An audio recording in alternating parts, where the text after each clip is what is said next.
এখন বাজে সকাল ৭টা ৪০ আর এই সকালবেলা আমরা বেরিয়ে পড়েছি দক্ষিণেশ্বর ভ্রমণের উদ্দেশ্যে। তাই প্রথমেই চলে আসি টালিগঞ্জ মেট্রো স্টেশন এবং সেখান থেকে চলে যাই দক্ষিণেশ্বর মেট্রো স্টেশনে।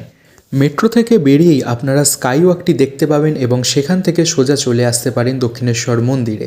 মন্দির প্রাঙ্গণে ঢোকার সাথে সাথে আপনাদের মোবাইল ফোন এবং জুতো জমা দিয়ে আপনারা লাইনে দাঁড়িয়ে পড়লেই আপনারা মায়ের দর্শন এবং পূজা দিতে পারবেন।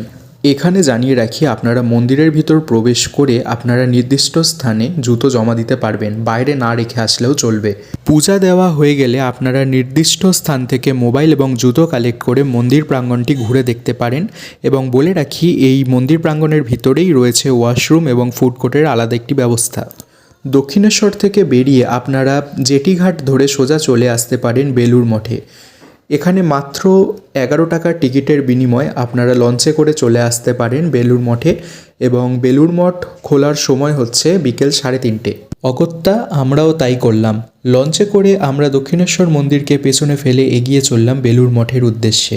এখানে জানিয়ে রাখি, জেটিঘাট থেকে লঞ্চে ওঠার জন্য বিপুল পরিমাণে মানুষের ধাক্কাধাক্কি এবং ভিড় হয়, তাই নিজেদের নিরাপত্তা নিজেরা বজায় রেখে আপনারা সেইভাবে আসবেন। ভিড় সামলে আমরাও চলে আসলাম বেলুড় মঠে এবং এখানে এসে মনটা সত্যি ভীষণ ভালো হয়ে গেল। এত সুন্দর মনোরম পরিবেশ আপনাদের নিশ্চয়ই ভালো লাগবে।